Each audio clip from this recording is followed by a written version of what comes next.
My mother claimed something bit her a week ago. She complained of difficulty breathing and said that she couldn't feel her left side from the midsection down. As evidence, she showed us her left thigh. Sure enough, there was a red, inflamed patch of flesh. It looked like the aftermath of a mosquito bite, except several times larger. We thought that a spider must have got her while she slept, but since nearly a week had already passed and we weren't exactly rich, we decided against her seeing a doctor. We couldn't afford paying a medical bill for something that would probably clear up in a few days. We were sure it would clear up, as it was only a little bug bite after all. It was our mistake. When we woke up today, Mother was crying.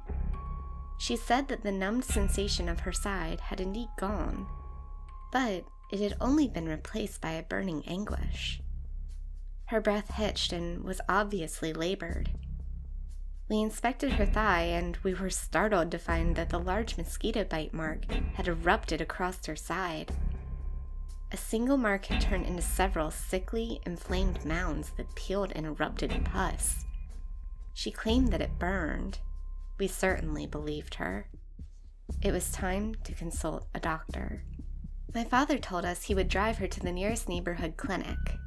For my part, I departed for my day's summer session classes. My mother's frightening condition danced somewhere in the back of my mind for the rest of the day, but I didn't dwell on it. Summer classes were coming to an end. Final exams were a few days away. Friends were planning a trip to the beach, and a small pain in my breast nagged me. I hoped I wasn't developing a cold. I was driving back home when I got the call. It was my father. He was in hysterics. Apparently, the doctor at the clinic had taken one look at my mother's condition and urged her to head to an emergency room. So, my father and mother had gone and waited a little more. Finally, my mother was allowed to see a doctor. That's where it all went downhill. He took one look at her and left the room. My father and mother were left in that room, confused, when nurses entered. Some drew blood from my heaving mother. Others ushered my father out of the room, blowing aside his questions and asking him to wait in the waiting area.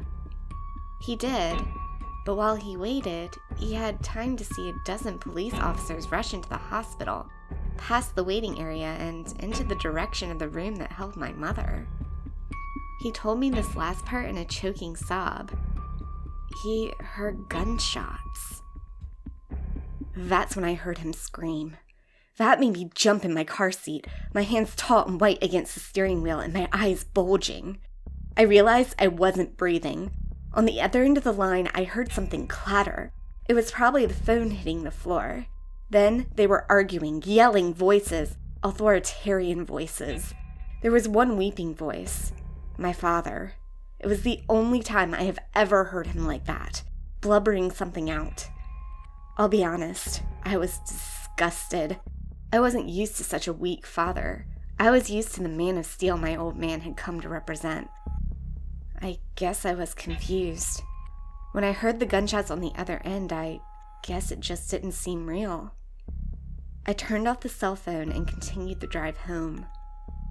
I was numb, confused, and disbelieving. I got home. Only, by then, it wasn't really home anymore.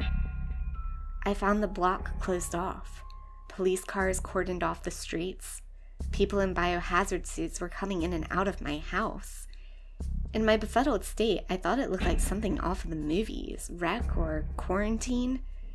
It seemed pretty funny, to be honest. It was really funny. Until I saw them wheel out a body under a tarp and realized from the single exposed shoe that it was my younger brother.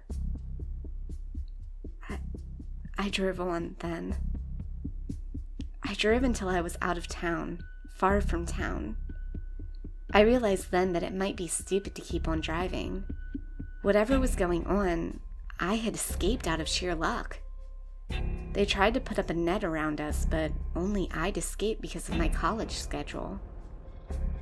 So, what is it? I've seen enough scary movies to guess. I'm infected. But who the fuck knows with what? My lungs are slowly burning and there's a strange bulge on my back. I haven't checked it yet, but I'd bet everything in my pockets, which comes out to about $25, that it's a red mark. A red mark that resembles a large mosquito bite. What is it? Am I going to die? Well, it was serious enough that they offed my mom and dad, and even my bro to boot. Whatever I've got, I figure it must be some serious shit.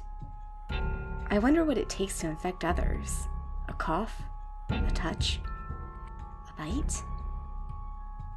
I'll find out tomorrow. I walked until I could hitch a ride. Then I walked some more. I stopped at a motel after dark and paid in cash. I tried to sleep, but I couldn't. I just kept seeing my brother's shoe sticking out from under that tarp. That shoe. So I opened my laptop and decided to type this out instead. They took everything from me. I'm going to die. They didn't have to do what they did. They could have just told us we were a danger to others. They didn't have to shoot my mother, my father.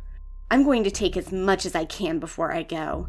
Tomorrow, I'll spend my day shaking hands. I'll go into convenience stores and touch the food, maybe cough in it. I'll lick the public water fountains. I'll do whatever it takes to bring you with me. So tomorrow, please, shake my hand. If someone bites you, don't worry about it. It's nothing. It surely can't be worse than a bug bite.